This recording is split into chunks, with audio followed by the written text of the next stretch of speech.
अगर आपको ऐसा इंसान मिलता है जिसके हाथ कपकपा रहे हैं, जो प्रॉपरली चल नहीं पा रहा, जिसमें फ्रीक्वेंट फॉल्स हैं, बार बार गिर जाते हैं, इसमें जो पेशेंट होते हैं उनका स्टूप्ड पोस्चर हो जाता है, वो आगे झुक के बैठते हैं, चलते भी हैं तो आगे झुक के चलते हैं।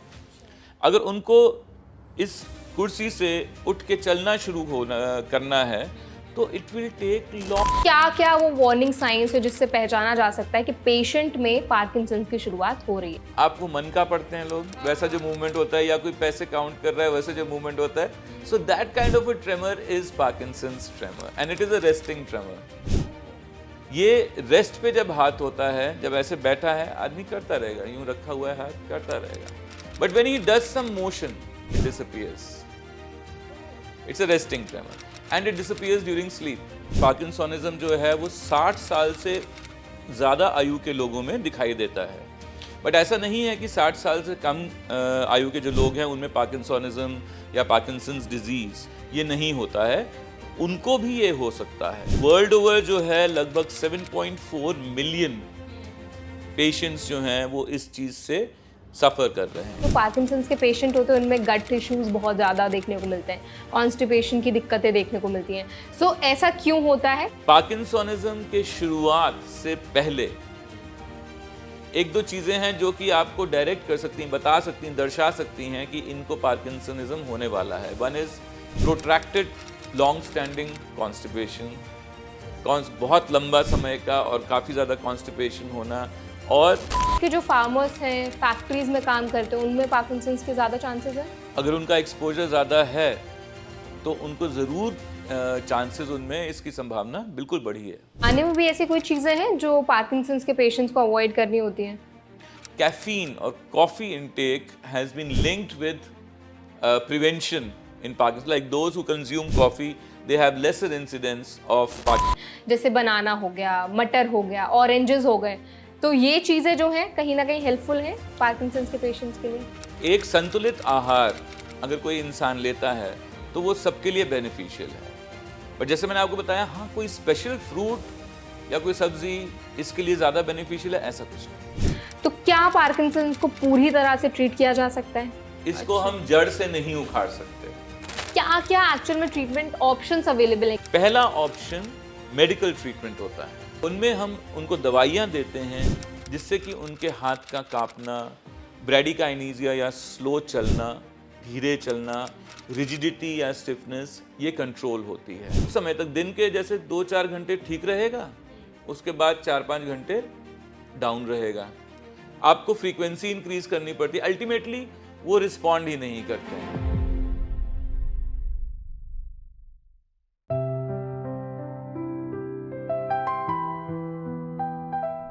Hi everybody, I am Varsha Dubey and watching NBT live. तो आज एनबीटी लाइव के इस हेल्थ पॉडकास्ट में हम बात करने वाले हैं एक ऐसी बीमारी के बारे में जो समय के साथ बढ़ती है और मोस्टली अगर आप देखेंगे तो जो एजड लोग हैं उनमें ये बीमारी ज़्यादा देखने को मिलती है। मैं बात कर रही हूँ पार्किंसंस सिंड्रोम की। तो एक्चुअल में पार्किंसंस सिंड्रोम होता क्या है, इसके क्या क्या मेजर कॉजेज होते हैं, सिम्टम्स क्या हैं जिससे आप पहचान सकें कि किसी व्यक्ति में पार्किंसंस की शुरुआत हो भी रही है या नहीं। देखिए, पहले हमने एक और सेशन किया था पार्किंसंस पे जिसमें हमने आपको बेसिक्स के बारे में डिस्कस किया था कि एक्चुअल में क्या होता है, सिम्टम्स क्या हैं, कॉजेज क्या हैं। लेकिन आज का जो हमारा एपिसोड होने वाला है इसमें हम बात करेंगे ट्रीटमेंट पार्ट पर और डाइट पर हम डिस्कशन करेंगे कि एक्चुअल में जो पार्किंसंस के पेशेंट्स होते हैं उनको किस तरह का खाना हेल्पफुल होगा उनके लिए और क्या क्या ट्रीटमेंट ऑप्शंस अवेलेबल हैं, सर्जरी का क्या रोल होता है, मेडिकेशंस क्या लाइफ लॉन्ग चलती हैं। ये सारी चीज़ें आज के हमारे सेशन में हम कवर करेंगे, जिसके लिए हमारे साथ मौजूद हैं एक neurosurgeon doctor Dhruv Chaturvedi. Hello doctor, welcome to NBT live. Hello Varsha, thank you. आपका बहुत बहुत स्वागत है एनबीटी लाइफ में। और जैसे कि मैंने बताया कि आज के हमारे सेशन में हम पार्किंसंस के थोड़ा ट्रीटमेंट पार्ट पर ज़्यादा डिस्कशन करेंगे। तो डॉक्टर, हम ट्रीटमेंट पे एक्चुअली बात करेंगे, लेकिन उससे पहले हम थोड़ा आपसे समझ लेते हैं कि एक्चुअल में पार्किंसंस क्यों होता है, मेजर कॉजेज क्या होते हैं पार्किंसंस के। सो पार्किंसंस एक ऐसी डिजीज है जो कि हमको आजकल ज़्यादा दिखाई दे रही है। जैसे हमारा लाइफ स्पान, हमारी लाइफ एक्सपेक्टेंसी बढ़ रही है, हमको ज़्यादा पेशेंट्स दिखाई दे रहे हैं पार्किंसोनिज्म के। जनरली पार्किंसोनिज्म जो है वो 60 साल से ज़्यादा आयु के लोगों में दिखाई देता है। बट ऐसा नहीं है कि 60 साल से कम आयु के जो लोग हैं उनमें पार्किंसोनिज्म या पार्किंसंस डिजीज ये नहीं होता है। उनको भी ये हो सकता है। उनमें इसको यंग ऑनसेट डिजीज कहा जाता है। ये किस एज में होता है यंग ऑनसेट? सो जनरली अगर 40 से नीचे के होते हैं तो उनको यंग ऑनसेट कहा जाता है। आमतौर पे ये 60 के बाद दिखाई देता है हमको। एंड आजकल वर्ल्ड ओवर जो है लगभग 7.4 मिलियन पेशेंट्स जो हैं वो इस चीज से सफर कर रहे हैं। सो इसका incidence and prevalence is not so uncommon. बाकी आपने पूछा जैसे ये क्यों होता है जी। तो हमारा ब्रेन जो है it's a very complex organ. ऐसा नहीं है कि ब्रेन में सारे फंक्शंस एक साथ सब सर्व होते हैं, एक साथ उसको मॉनिटर करते हैं। इसमें एक न्यूरोट्रांसमीटर होता है डोपामीन, जो कि हमारे मोटर एक्टिविटी या चलाने मसल एक्टिविटी के लिए बहुत इंपॉर्टेंट होता है विद इन द ब्रेन। किसी इंसान में क्या होता है, जो न्यूरॉन्स या जो आम भाषा में अगर कहें जो सेल इस डोपामीन को बनाते हैं उनका डीजनरेशन हो जाता है या वो खत्म हो जाते हैं। वो खत्म हो जाते हैं तो आपको डोपामीन नहीं मिल रहा है। तो वो जो एक पाथवे है जिससे हमारा मूवमेंट इनिशिएट होता है और फिर एक्ट होता है, जिससे हम शुरू करते हैं, सोचते हैं मूवमेंट के बारे में और जो उसको एक्शन में लाता है, वो पाथवे डिसरप्ट हो जाता है, वो पाथवे खराब हो जाता है।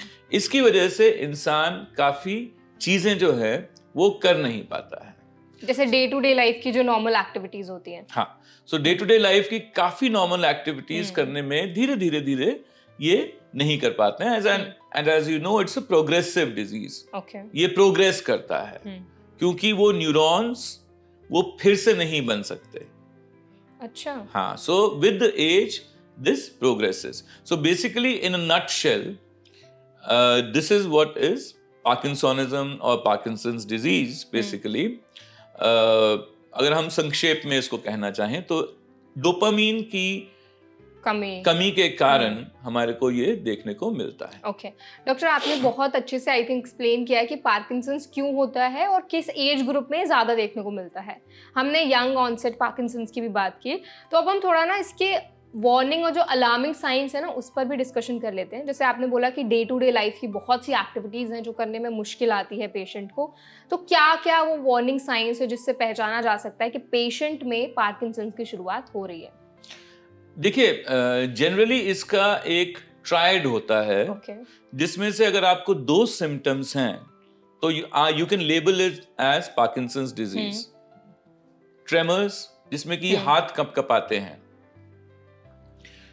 रिजिडिटी जिसमें कि इनिशिएशन ऑफ मूवमेंट या स्टिफनेस सी लगती है शरीर में, एंड ब्रैडीकाइनेसिया। ये 3 है। इनमें से अगर आपको 2 मिलते हैं तो you can classify it as parkinsonism. इसके साथ साथ बहुत और भी सिम्टम्स हैं जो कि आपको आमतौर पे पार्किंसंस के पेशेंट्स में दिखने को मिलते हैं। तो अगर आपको ऐसा इंसान मिलता है जिसके हाथ कपकपा रहे हैं, ठीक है, जो प्रॉपरली चल नहीं पा रहा, जिसमें फ्रीक्वेंट फॉल्स हैं, बार बार गिर जाते हैं। अब इसके और भी सिम्टम्स में हैं, जैसे इसमें जो पेशेंट होते हैं उनका स्टूप्ड पोस्चर हो जाता है, वो आगे झुक के बैठते हैं, चलते भी हैं तो आगे झुक के चलते हैं। अच्छा। अगर उनको इस कुर्सी से उठ के चलना शुरू करना है तो it will take longer time. They can not do it spontaneously. इनको मूवमेंट को स्टार्ट करने के लिए, कोई भी मोशन को स्टार्ट करने में ज्यादा टाइम लगेगा। इनके स्टेप्स छोटे छोटे स्टेप्स होते हैं which is known as the festinant gait. छोटे छोटे स्मॉल स्टेप्स लेके चलते हैं। फिर अगर इनको रुकना भी है तो इनको रुकने में भी टाइम लगता है। मैं और आप मान लीजिए आगे कोई बाधा आई है तो इमीडिएटली हम रुक सकते हैं, एकदम से हम अपने स्टेप्स कंट्रोल कर लेंगे। दे कांट, ये नहीं कर सकते। अच्छा। इनको उसको रुकने में भी टाइम लगता है। सो ट्रेमर ब्रैडिकाइनेसिया एंड रिजिडिटी, इनके हाथ पांव में स्टिफनेस हो जाती है, so obviously they can't move properly, okay. You know. So like you said कि वो चल भी नहीं पाते और कभी कभार ऐसा होता है वो गिर भी जाते हैं चलते चलते, बिल्कुल, तो उनको ब्रेन इंजरीज भी हो सकती है उसकी वजह से। बिल्कुल। एंड ब्रेन इंजरीज एक कारण भी है जिसमें पार्किंसोनिज्म देखा जाता है। Like you must be aware about that famous wrestler Muhammad Ali. जी। So he was a boxer. Okay. So repeated trauma to the brain, बार बार जब आपको ब्रेन में ट्रॉमा हुआ बॉक्सिंग के दौरान, that led to parkinsonism in this world class player, and towards the end of his life he was practically bed bound. ना वो चल सकते थे, कोई इमोशंस नहीं थे, मास्क लाइक फेसेस, बिल्कुल मास्क लाइक फेस हो गया था, ना चल सकते थे, हाथ कपकपाते थे, यू नो। सो दिस ये बहुत फ्रीक्वेंट, बहुत आमतौर पे देखने वाला कारण नहीं है, but repetitive brain injuries can also lead to Parkinsonism type of features. So like you are saying कि जो wrestlers हैं, boxers हैं, उनमें कहीं ना कहीं Parkinson's के ज़्यादा chances होते हैं होने के? बिल्कुल। देखिए, most of the Parkinsonism जो हम आज देखते हैं वो idiopathic है। Idiopathic मतलब? Idiopathic मतलब जिसका हमको कारण पता नहीं है। So ऐसी ये बीमारी है जिसका हमको कारण अभी तक पता नहीं है, बट 10 से 15% पेशेंट्स जो पार्किंसोनिज्म के होते हैं उनमें जेनेटिक या फेमिलियल फैक्टर्स देखे जाते हैं, जिसके रिलेटिव को, जिसके माताजी पिताजी या उनको पार्किंसोनिज्म रहा है, उनमें इसके होने की संभावना अधिक होती है। मतलब जेनेटिकली भी स्प्रेड होता है? Yes, almost 10% can be genetically transferred. तो जिनको डिमेंशिया होता है, मतलब भूलने की बीमारी होती है, उनमें भी पार्किंसंस के ज्यादा केसेस देखे जाते हैं? उनमें पार्किंसंस के ज्यादा केसेस नहीं देखे जाते हैं, but this can be at times, parkinsonism जो है ये कंफ्यूज करा जा सकता है। And there is something which is known as atypical parkinsonism also. So वो तो डिटेल्स बहुत ज्यादा हो जाएंगे मेरे ख्याल से इस कार्यक्रम के लिए, so I think we will stick to basics. But जैसे आपका ये देखिए, 90% से ज्यादा पार्किंसोनिज्म जो है, पार्किंसंस डिजीज जो है, वो उसका कारण नहीं पता है हमें। अच्छा। बट जैसे कुछ फैक्टर्स हैं जो कि इम्प्लीकेट करे गए हैं, जिसको हमको लगता है कि हाँ, अगर किसी इंसान को इस चीज से एक्सपोजर है तो उसको पार्किंसन होने के चांसेस ज्यादा हैं। एक तो खैर जेनेटिक हो गया आपका फैक्टर, एक पेस्टिसाइड्स, इंसेक्टिसाइड्स, ये एक चीज है जो कि पीपल हुआ, जो लोगों को इनसे एक्सपोजर हुआ है उनमें ये इस बीमारी को ज्यादा देखा गया है, तो that is also implicated as one. Then I told you about that punch drunk, you know, so these are the few things which can predispose to Parkinsonism. Okay. So आपने जैसे डॉक्टर भी बोला कि जो लोग पेस्टिसाइड्स या chemical से ज्यादा एक्सपोज्ड होते हैं उनमें भी कहीं ना कहीं पार्किंसंस के चांसेस ज्यादा होते हैं होने के। It's a known factor. Okay, so we can say कि जो फार्मर्स हैं, फैक्ट्रीज में काम करते हैं, उनमें पार्किंसंस के ज्यादा चांसेस हैं? अगर उनका एक्सपोजर ज्यादा है, तो उनको जरूर चांसेस, उनमें इसकी संभावना बिल्कुल बढ़ी है। Okay. So like you said कि जो लोग फैक्ट्रीज में काम करते हैं, जिनको केमिकल्स, पेस्टिसाइड से ज्यादा एक्सपोजर है, वो कहीं ना कहीं ज्यादा रिस्क पर हैं पार्किंसंस के। बिल्कुल। So if you talk about rural areas, so एक स्टडी ये भी आई थी कि जो लोग कुएं का पानी ज्यादा पीते हैं उनमें पार्किंसंस के केसेस बहुत ज्यादा देखे जाते हैं, मतलब वो लोग हाई रिस्क होते हैं। तो एक्चुअल में इसका भी कोई कनेक्शन है पार्किंसंस से? इसका कनेक्शन के बारे में मैं कह नहीं सकता हूँ, बट हाँ, जैसे मैंगनीज का एक्सपोजर से पार्किंसोनिज्म रिलेट किया गया है। तो प्लस पानी में भी काफी ऐसे पदार्थ हो सकते हैं, जगह जगह का पानी अलग होता है जी, उसमें किस मिनरल, किस एलिमेंट का कॉन्सेंट्रेशन ज्यादा है, it can predispose, you know, वो एक संभावना जगा सकता है कि हाँ, इसमें पार्किंसोनिज्म, ऐसे जो ये कंज्यूम करते हैं उनमें पार्किंसोनिज्म हो सकता है। बट जनरली जो है, जैसे मैंगनीज हो गया या पेस्टिसाइड्स, इंसेक्टिसाइड्स हो गए, इनके एक्सपोजर से तो एक प्रूवन चीज है कि हाँ, we can get this problem. Okay doctor, खाने में भी ऐसी कोई चीजें हैं जो पार्किंसंस के पेशेंट्स को अवॉइड करनी होती हैं? अवॉइडेंस कुछ नहीं है। पार्किंसनिज्म का पेशेंट्स को basically they can have everything, but क्योंकि जनरली इनमें कोमॉर्बिडिटीज भी होती हैं, ये ओल्ड एज में होता है, तो ओल्ड एज के पेशेंट्स को, यू नो, उनमें ज्यादा cardiac problems, kidney problems, liver problems ये ज्यादा देखी जाती हैं। तो एक healthy diet is good. Okay. ठीक है। लिपिड जिसमें बोला जाता है fatty foods, they should be avoided, you know. So that is something which one must take care of. अगर आपको ऑब्वियसली अगर आपको डायबिटीज है या आपको ब्लड प्रेशर की बीमारी है तो आप चीनी और नमक ये सब कम लेंगे।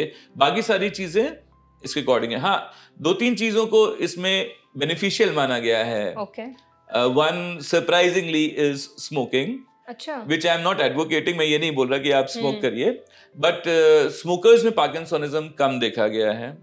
कैफीन और coffee intake has been linked with prevention in Parkinson's. Like those who consume coffee, they have lesser incidence of Parkinsonism. But we all know that coffee is also a stimulant. People have had, लोगों को palpitations हो जाती हैं, दिल की धड़कन सुनाई देने जाती है। But एक चीज जो कि definitely इसमें help करती है, अगर कोई Parkinsonism से ग्रसित है, तो उसमें help करती है is a regular good physical exercise. अच्छा। Yeah, they get benefited by a regular good physical exercise. Okay. So doctor, अभी जैसे आपने बताया कि कॉफी बेनिफिशियल होती है पार्किंसंस के पेशेंट्स के लिए, उसमें कहीं ना कहीं वो वर्कआउट करती है अच्छे से। सो कैन वी से कि ग्रीन टी का भी कहीं ना कोई एक इम्पॉर्टेंट रोल है? ग्रीन टी ले सकते हैं पार्किंसंस के पेशेंट? पार्किंसंस के पेशेंट ग्रीन टी ले सकते हैं, बट ये उनमें कितनी बेनिफिशियल है, this I can not comment on. Okay. So like हमने पहले बात की कि पार्किंसंस ना न्यूरो डिजीज है, मतलब हमारे ब्रेन से कहीं ना कहीं स्टिमुलेट होती है जी। तो हमेशा हमें बोला जाता है कि आप बादाम खाओ, आपकी याददाश्त तेज होगी। तो जो पार्किंसंस के पेशेंट है उनके लिए कोई ऐसे सुपर फूड्स हैं, लाइक ऐसे कोई ड्राई फ्रूट्स हो गए, बादाम हो गया या किशमिश हो गई या काजू हो गए, ये कुछ हेल्पफुल होते हैं उनके लिए? मेरे को ये तो नहीं पता कि बादाम खाने से कितनी याददाश्त बढ़ती है या दिमाग कितना तेज होता है। तो फिर सारी माइयां अपने बच्चों को जो है बादाम से ही खिलाती हैं, Exactly. You know. और everybody would have been an Einstein, क्योंकि सब बहुत इंटेलिजेंट हो जाते। बट ऐसा मेरे को नहीं लगता है, और ऐसा कोई सब्सटैंशिएटेड स्टडी भी नहीं है जिसमें ये कहा जाता है कि इससे आपको फायदा मिलेगा। सो बट हाँ, जैसे हम आगे डिस्कस करेंगे, ट्रीटमेंट्स हैं इनके, क्योर नहीं है पार्किंसोनिज्म का, पार्किंसंस डिजीज का, but there are various treatments जिनके सहारे से हम एक पेशेंट की, जो भी इंसान पार्किंसंस डिजीज या पार्किंसन जिसको है, उसको हम हेल्प कर सकते हैं एक नियर नॉर्मल लाइफ जीने में। So this is something which we can do. But ऐसा कोई खाद्य पदार्थ जिससे हम पार्किंसोनिज्म को यू नो अवॉइड कर लें, या जिससे हम पार्किंसोनिज्म को पेशेंट को दें तो वो अच्छा हो जाए, ऐसा कोई चीज नहीं है। ओके। सो कई बार ये भी बोला जाता है कि जो पार्किंसंस के पेशेंट्स हैं उनके लिए विटामिन डी और ओमेगा 3 काफी हेल्पफुल होता है। एक्चुअल में हेल्पफुल होता है उनके लिए? Well, these are helpful for everyone, कि सबके लिए हेल्पफुल है। But obviously no, we should not take too much, ज्यादा नहीं, the regular thing. Vitamin D आजकल सब में इसलिए हेल्पफुल है क्योंकि कोई बाहर बैठता ही नहीं, एग्जैक्टली, यू नो, तो विटामिन डी बनता ही नहीं है। सो ऑब्वियसली आप दिल्ली में देख लीजिए, मेरे पास पेशेंट आते हैं, उनमें 99% पेशेंट्स का विटामिन डी कम होता है। अच्छा। हाँ, तो yes, they are helpful, but as helpful as in normal population. Okay. Doctor, कुछ ऐसे सर्टेन फ्रूट्स हैं जो कहीं ना कहीं जो पार्किंसंस के पेशेंट्स उनको बिल्कुल नहीं खाने, अवॉइड करने, ट्रिगर हो सकता है और पार्किंसंस उनसे? नहीं, अगर आप कोई भी फल या सब्जी धो के अच्छी तरीके से खा रहे हैं, and if it is organic and उसमें पेस्टिसाइड्स और इंसेक्टिसाइड्स नहीं यूज करे गए हैं, सो दे कैन हैव ऑल, वो सारी चीजें खा सकते हैं।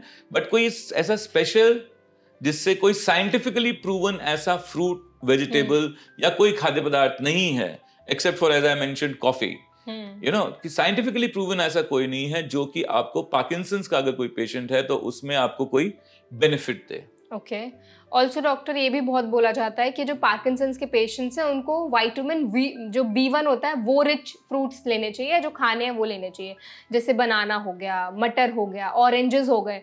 तो ये चीजें जो हैं कहीं ना कहीं हेल्पफुल हैं पार्किंसंस के पेशेंट्स के लिए? Well, to summarize it in a nutshell, I would like to say a balanced diet. Okay. You know, एक संतुलित आहार अगर कोई इंसान लेता है तो वो सबके लिए बेनिफिशियल है। Okay.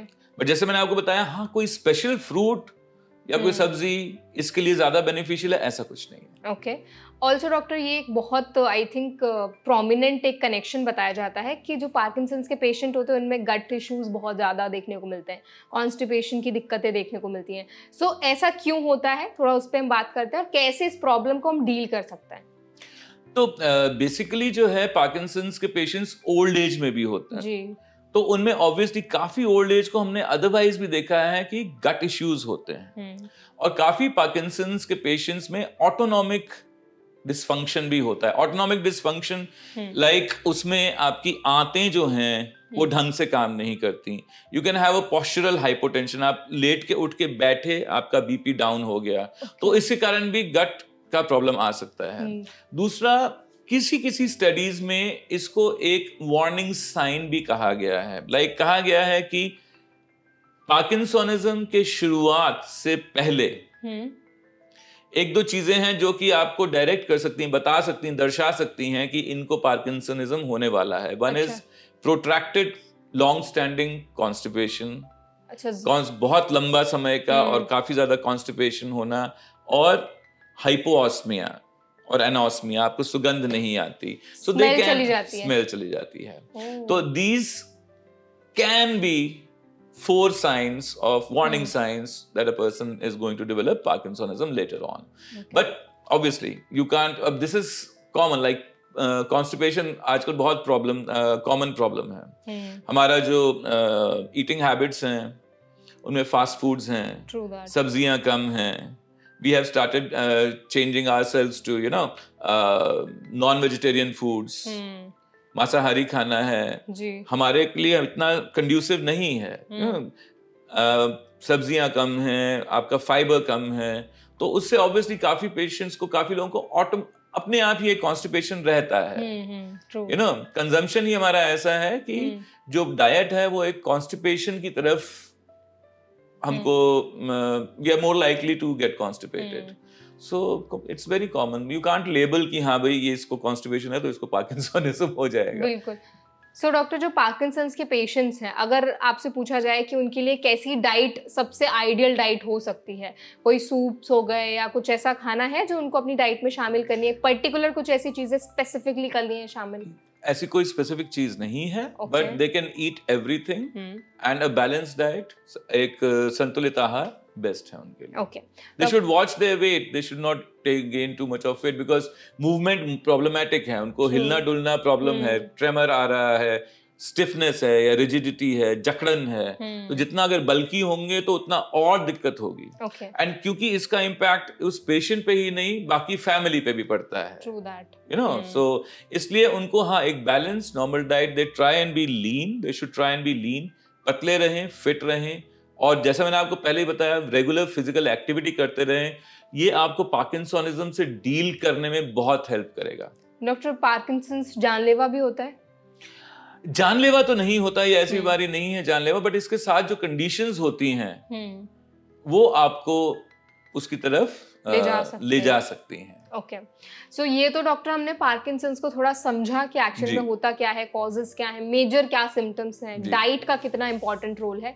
अब हम बात करते हैं अपने इंपॉर्टेंट सेगमेंट पे जो है ट्रीटमेंट पार्ट। तो क्या पार्किंसंस को पूरी तरह से ट्रीट किया जा सकता है? देखिए, मैं एक बात आपको क्लियर करता हूँ, पार्किंसंस क्योरेबल नहीं है, इसको हम जड़ से नहीं उखाड़ सकते।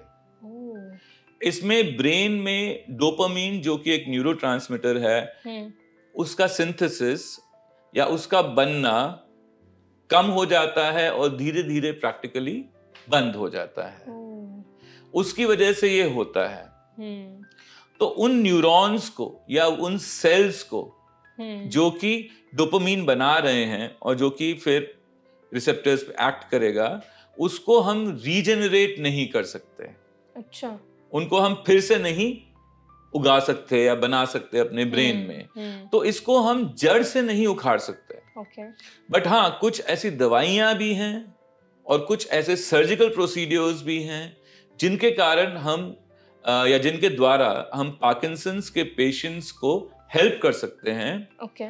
और नियर नॉर्मल या एज क्लोज टू नॉर्मल जिंदगी जीने में हम उनको हेल्प कर सकते हैं। क्योंकि पार्किंसंस का पेशेंट का बहुत ज्यादा प्रॉब्लम होता है, और जैसा मैंने आपको पहले ही बताया, सिर्फ वही सफर नहीं करता, फैमिली भी सफर करती है, यू नो।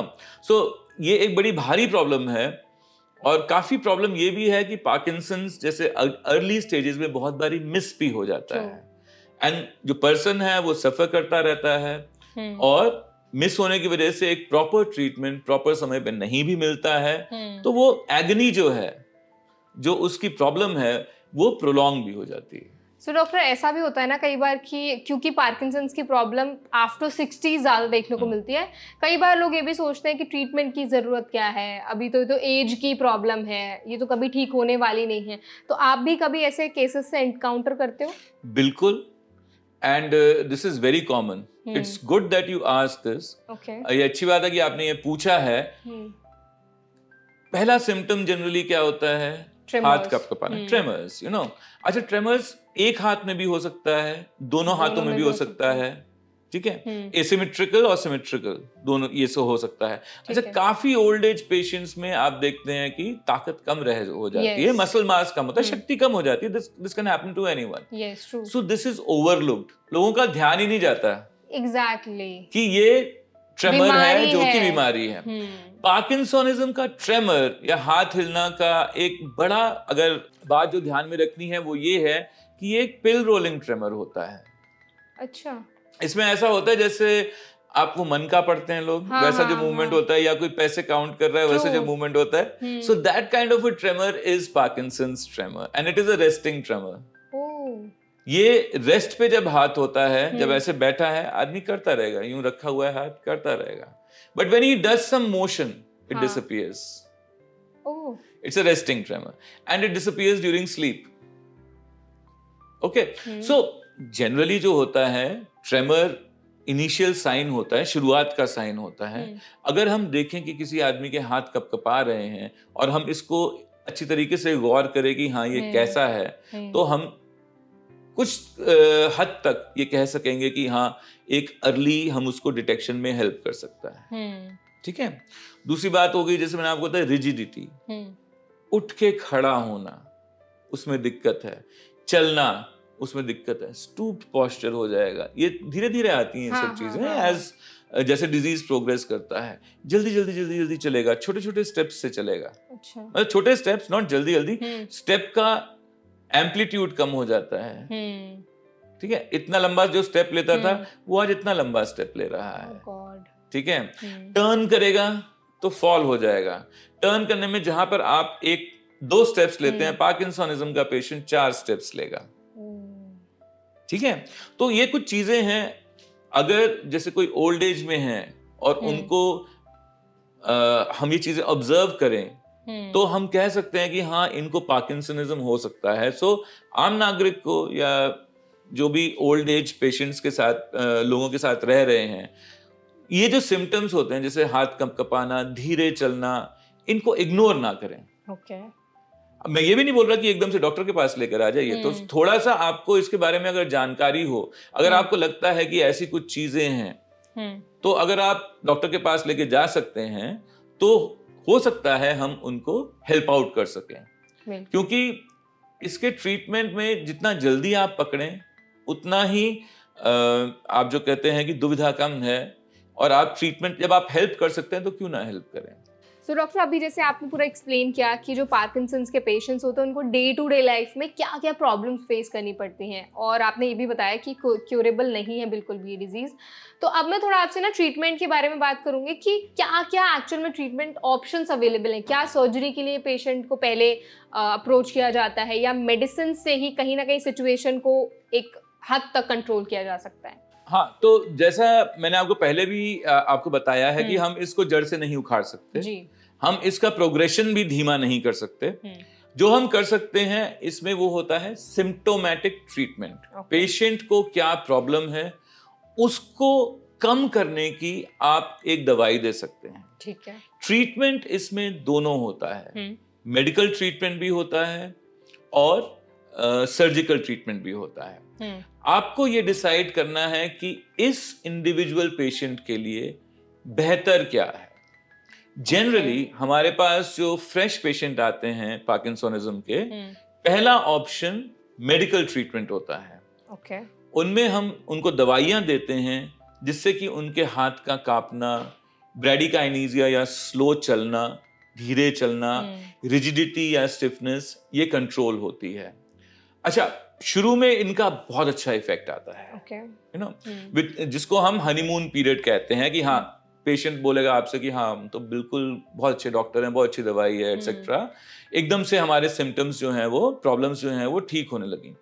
बट वो एक टाइम पीरियड तक रहता है, वो एक प्लेटू पे पहुंचता है, शिखर पे पहुंचता है, उसके बाद वो डाउन होता है। क्यों? क्योंकि वो दवाई की रिस्पॉन्सिवनेस, दवाई का इफेक्ट होना कम हो जाता है। अच्छा, दवाइयां बहुत हैं कि पेशेंट का प्रॉब्लम, प्राइमरी प्रॉब्लम क्या है, उसके अकॉर्डिंग हम लोग उसको देख सकते हैं। बट प्रॉब्लम क्या है इसमें, फिर दवाई, कुछ पेशेंट कुछ समय तक, दिन के जैसे 2-4 घंटे ठीक रहेगा, उसके बाद 4-5 घंटे डाउन रहेगा। आपको फ्रीक्वेंसी इंक्रीज करनी पड़ती है, अल्टीमेटली वो रिस्पॉन्ड ही नहीं करते हैं। ठीक है, तो या तो ऑब्वियसली मेडिसिन के कोई साइड इफेक्ट्स भी होते हैं, कोई भी मेडिसिन ऐसी नहीं है जिसके साइड इफेक्ट्स नहीं है। मतलब इफेक्ट्स हैं तो साइड इफेक्ट्स भी हैं। ठीक है, तो आपको ये रैशनलाइज करना पड़ता है कि सर्जरी का रोल कब आता है। तो जनरली पेशेंट्स जो कि एक खास तरीके की दवाई को अच्छा रिस्पॉन्ड करते हैं, जिनके अच्छे रिजल्ट आते हैं, वो सर्जिकल ऑप्शंस के लिए ज्यादा अच्छे होते हैं। दूसरी बात जो आपको ध्यान रखनी है कि ना बहुत जल्दी और ना बहुत लेट, मतलब टाइम पे पहुंच जाओ, टाइम पे आप सर्जरी को भी कंसिडर करें। तो मेडिकल ट्रीटमेंट है, मेडिसिन से हम इनका थोड़ा सा सिम्टम्स को कम कर सकते हैं और काफी हद तक शुरू में तो कंट्रोल करते हैं। बट क्योंकि जैसे एक प्रोग्रेसिव डिजीज है तो मेडिसिन का इफेक्ट कम होना शुरू हो जाता है, उससे थोड़ा पहले आप सर्जिकल ऑप्शन के लिए जा सकते हैं। तो जो डॉक्टर सर्जरी होती है उसका इफेक्ट लॉन्ग टर्म होता है, काफी दिनों तक रहता है उसका इफेक्ट? सर्जरी, इसमें जो सर्जरी है जिसको हम आमतौर पे कहते हैं, उसको हम डीप ब्रेन स्टिमुलेशन कहते हैं। ओके। थोड़ा सा मैं आपको संक्षेप में सर्जरी के बारे में आपको बताऊंगा। इसमें क्या होता है, जैसे हार्ट में कभी कभी हम पेस मेकर लगाते हैं, वैसे ही ब्रेन में भी एक पेस मेकर लगाया जाता है। और वो पेस मेकर, उसमें इलेक्ट्रोड्स होते हैं, वो इलेक्ट्रिकल इंपल्सेस देते हैं ब्रेन के स्पेसिफिक एरियाज में, और उससे हमारा जो प्रॉब्लम्स हैं, मोटर कंपोनेंट्स जो हैं, वो कंट्रोल होती हैं। हर एक पेशेंट की अलग अलग रिक्वायरमेंट होती है, सब में हाथ इतने नहीं थरथराते, किसी में ज्यादा होगा, किसी में कम होगा, किसी में कुछ प्रॉब्लम प्रीडोमिनेंट होगी, किसी में कुछ प्रॉब्लम प्रीडोमिनेंट नहीं होगी। उसके अकॉर्डिंग वो इंपल्सेस एडजस्ट करी जाती हैं। यहाँ पर एक सेल होता है, बैटरी होती है, और यहाँ पे ब्रेन में इलेक्ट्रोड्स लगे हैं, ये सब खाल के नीचे होता है। आजकल तो हमारे पास एडेप्टिव डीबीएस भी आ गया है, जिसमें हमको कोई एक्सटर्नल मॉड्यूलेटर की जरूरत नहीं है। वो अपने आप सेंस करता है कि पेशेंट को कितनी इंपल्सेस चाहिए और उसके अकॉर्डिंग वो इंपल्सेस देता है। सो इसमें जनरली देखिए, साइड इफेक्ट किसी भी सर्जरी में हो सकता है, बट साइड इफेक्ट्स नहीं है, मिनिमल हैं। दूसरा, आप कोई मेडिसिन नहीं ले रहे हैं, ऑन ऑफ इफेक्ट नहीं है कि अभी काम कर रहा है, अभी काम नहीं कर रहा है, आपके मेडिसिन नहीं ले रहे हैं, उसके साइड इफेक्ट्स नहीं हैं, तो ये एक बहुत अच्छा ऑप्शन है। प्रॉब्लम ये है कि ये बहुत एक्सपेंसिव प्रोसीड्योर है। कितना खर्चा आता है डॉक्टर? आमतौर पे लगा लीजिए ये anywhere between 18 to 25 lakh in India for one session. But आजकल जो आए हैं, जो नई टेक्निक है, उससे जो बैटरी जो होती है रिचार्जेबल, वो आपका 15 से 25 साल भी चल सकती है। So like if you see, अगर एक 60 साल का इंसान है, उसको पार्किंसनिज्म हुआ, तो आपने इनिशियली 5, 6, 7, 8, 10 साल तक मेडिसिन पे आपने कंट्रोल करा।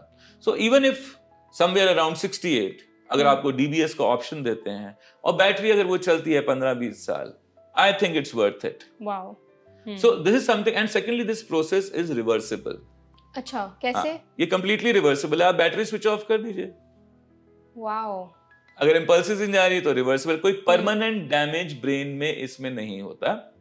एक और चीज आई है, फोकस्ड अल्ट्रासाउंड है, which is also a good option for patients with Parkinsonism, but अभी जो मैं मानता हूँ, DBS it ranks higher. Wow. I think doctor हमने ट्रीटमेंट पार्ट को काफ़ी अच्छे से कवर कर जी। लिया है और आपने बहुत अच्छे से एक्सप्लेन किया है कि क्या क्या ट्रीटमेंट ऑप्शंस अवेलेबल हैं, जी। किन फैक्टर्स पे डिपेंड करते हैं और पेशेंट की जो रिक्वायरमेंट है उसके हिसाब से उसको कैसे ट्रीट किया जाता जी। है। तो आई थिंक सेशन को आप सम अप करते हैं और एट लास्ट कुछ मैसेज आप हमारी ऑडियंस को देना चाहेंगे ताकि वो एक हेल्दी लाइफस्टाइल जी पाएं। पार्किंसंस जैसी जो बीमारी है उससे भी कहीं ना कहीं उनको पता हो कि कैसे मैनेज करना है, कैसे डील करना है। मैं तो यही कहना चाहूंगा कि अगर आपके पास ऐसे पेशेंट्स हैं, ऐसा कोई भी इंसान है जिसको चलने में दिक्कत है, हाथ कपकपाते हैं, स्पेशली 60 की आयु के बाद, तो इन चीजों को ज्यादा देर तक इग्नोर मत करिए। ओके। जरूरी नहीं है कि उसको पार्किंसोनिज्म हो, उसको और भी बीमारियां हो सकती हैं। काफी बीमारियां पार्किंसोनिज्म जैसी लग भी सकती हैं। अगर किसी इंसान को ऐसी दिक्कत है तो आप हमारे पास लेकर आइए।